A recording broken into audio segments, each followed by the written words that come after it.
Hello ladies and gentlemen, today is June 10th, 2013. And what I want to bring up today is this. Back some time ago I made a video, a message to SF members. All of those who had been in the different special forces in the military. And they eventually, a lot of them, many of them, went over to private contractors like Kraft, formerly Blackwater, Academy, those types of things.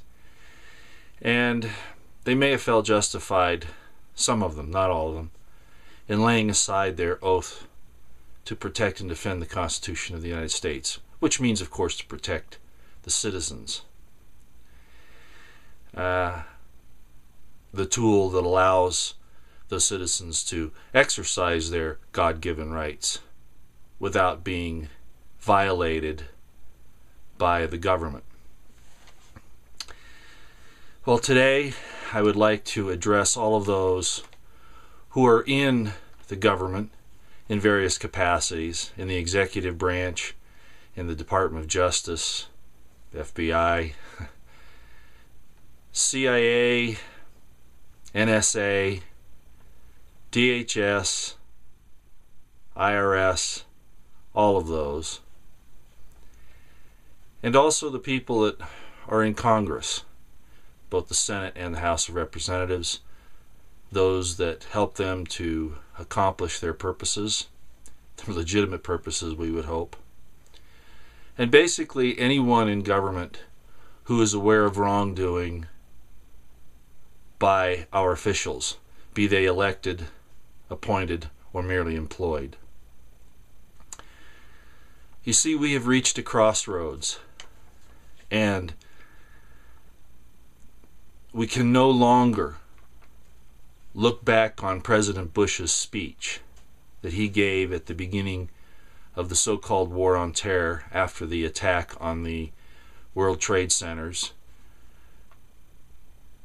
and the Pentagon, wherein he said that our enemies that he identified as those in the Mideast hate us because of our freedoms, which, if you look back on now, the greatest hater of our freedoms is that institution, that government that he represented,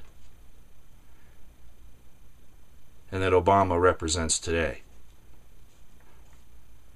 That government has been the people's greatest enemy, because they are the ones that have hated our freedoms, and all of their subsequent actions show that.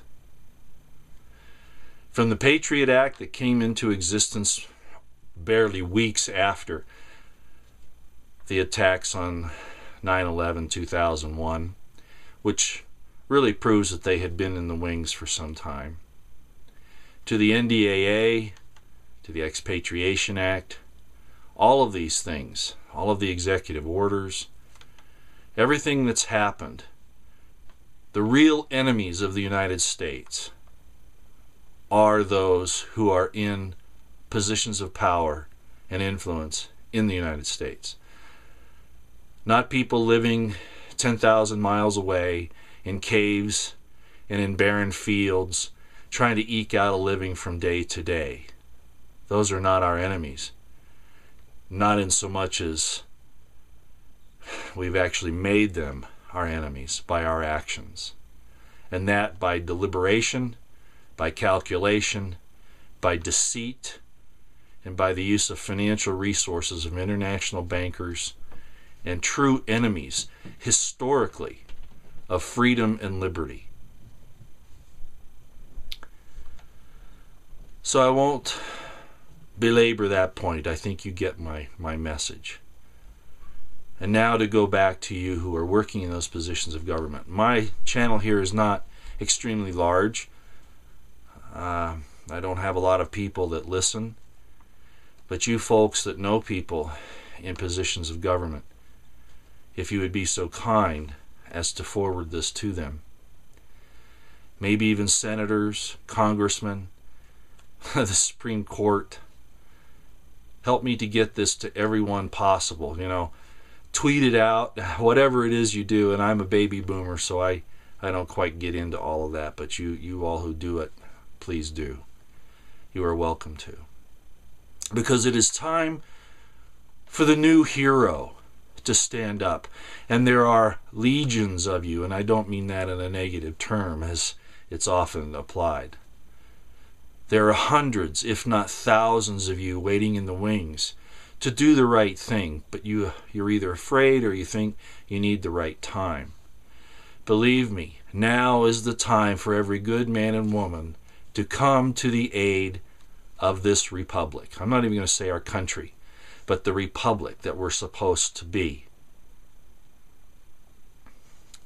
We have heroes that have come forward in our past, but I want to talk about two today: Bradley Manning and Edward Snowden, which most of you have heard about by now.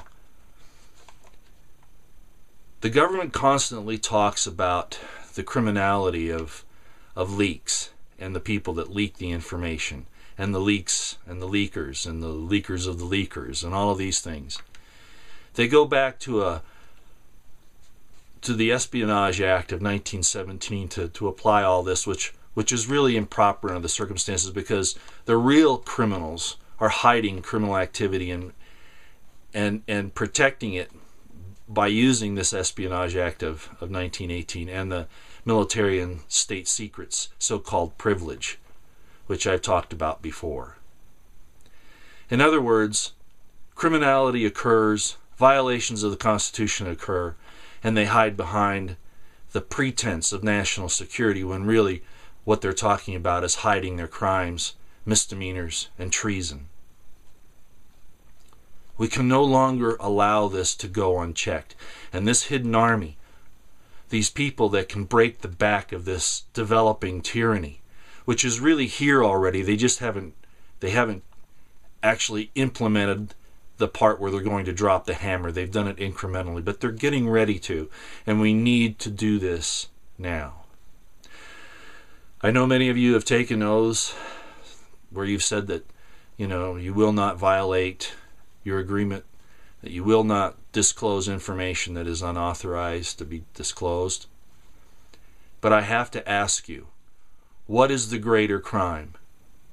To violate the Constitution, the Bill of Rights, the very foundations that our government was founded upon, the very foundations of liberty, freedom, freedom of the press, freedom from unlawful searches and seizures. What is the greater crime? We hear James Clapper of the NSA and his minions saying that these are violations, these leaks are grievous violations and crimes. The people that are guilty always point the fingers at someone else, and the government acts like a juvenile delinquent in its actions of blaming others when it is the problem. The United States used to be the beacon of liberty to the world. Not the best, not perfect, but it was the beacon of liberty. Now it has become the sower of oppression, the instigator of aggression, and the black boot of tyranny worldwide. And it's coming home now to roost in the United States, as I've talked about ad infinitum, with the way that they're attacking the freedom and liberty of Americans, and soon their lives.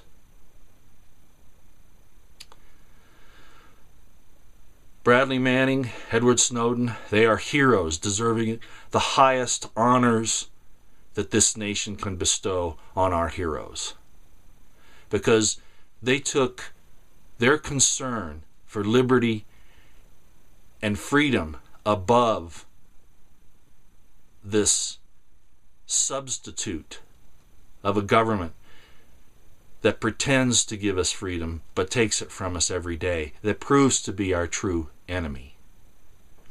They say that Bradley Manning and Edward Snowden have given aid and comfort to our enemies. Yet the government has declared those enemies that they are trying to use as a reason for this action against these two men and others. They have declared those enemies their allies in wars of aggression overseas. They have used them. And what is the greatest enemy? The greatest enemy is any attempt to remove the Bill of Rights from Americans. That is the greatest crime, for whatever reason.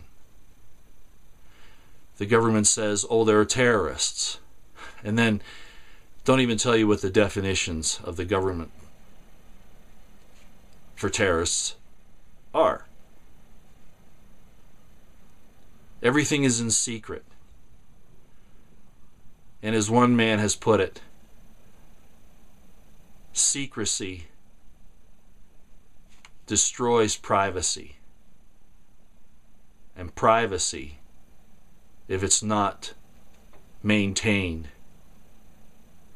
is the loss of liberty. I hope I said that well enough. I'm not following notes today. So what I'm asking is that the true heroes of the Republic need to stand up, and if they see anything, understand that this government is not a government of, by, and for the people any longer, that there is, as Rush Limbaugh said, a coup d'etat. And there have been shots fired already. Innocents maimed and killed by this rogue, out of control, unlawful, criminal, unconstitutional government, at least by the people that are running it, who have committed these crimes. They are the enemy.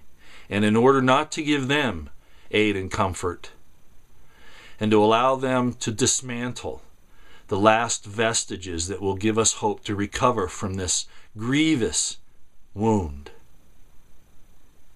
you must, you people that are in positions in the government, law enforcement, communications, all of those things, must come forward as the people in Benghazi are about to, and explain the criminality that has occurred.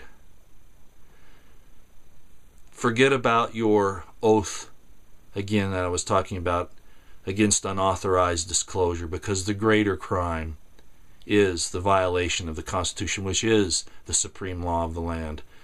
That is the supreme law of the land. And if it isn't, then we have been lied to, and we need to take it back. Again, it's not the most perfect that the world needs, but it's the most perfect the world has seen to this point in time. That government governs best which governs least. And that government that is most suspect is the one that is the most secret, and brings charges of crimes against citizens for trying to demand that the government abide by its own laws. And by its laws, I mean the Constitution of the United States. So this is a call to that unseen army that exists out there, seeing all of these things happen.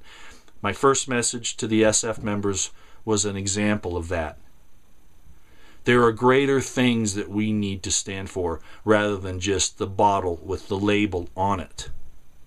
We need to stand for what the contents of that bottle used to be.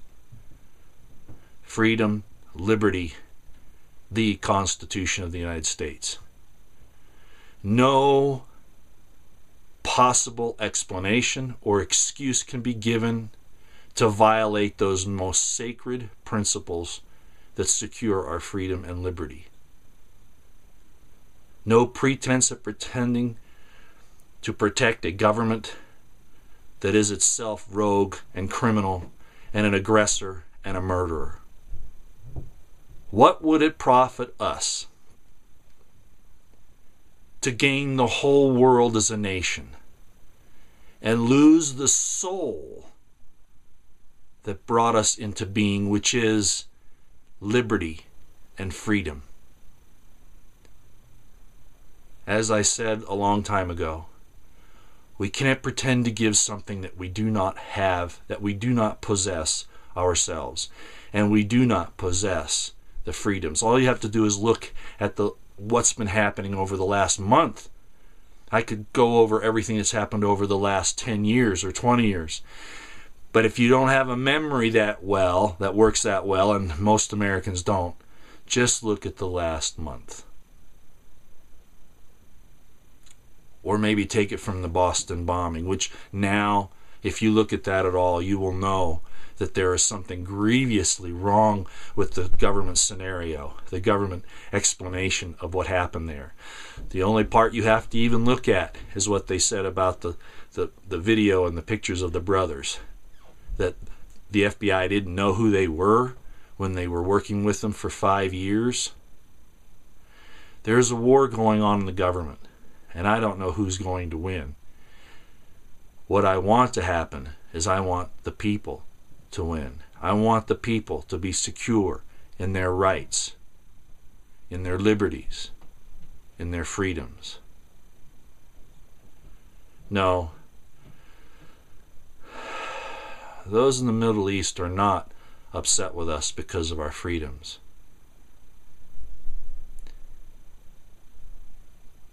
That was a statement made to us in the way that I explained in the Bilderberg NWO Luciferian Curse Deception video.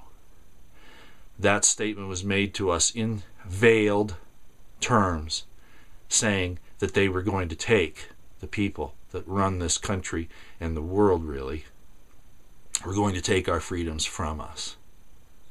That they would do it. So, again, Bradley Manning, Edward Snowden are true American heroes that put principle before their own well-being, that sacrificed all that they could have had, family, a home, money to spend on things that they need, a good name. They sacrificed all of that for a principle that is greater than any of us. Because without that principle, none of us will have it. Liberty and freedom. So that hidden army out there that can point this criminal conduct by officials, by employees in our government, you need to come forward now. This needs to be a massive wave of revelation, of exposure. And then the Congress needs to take action. They can no longer be a party, an accomplice to these crimes. If they are, then they are guilty as well, and it's time to clean house. How that will happen? Well, there are men of principle that are about ready to stand because there is no other way to go.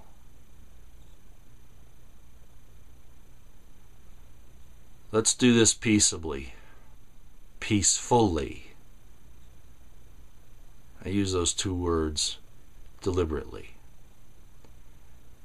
Come forward, do the right thing, and let's do all we can to set this republic back on the proper course.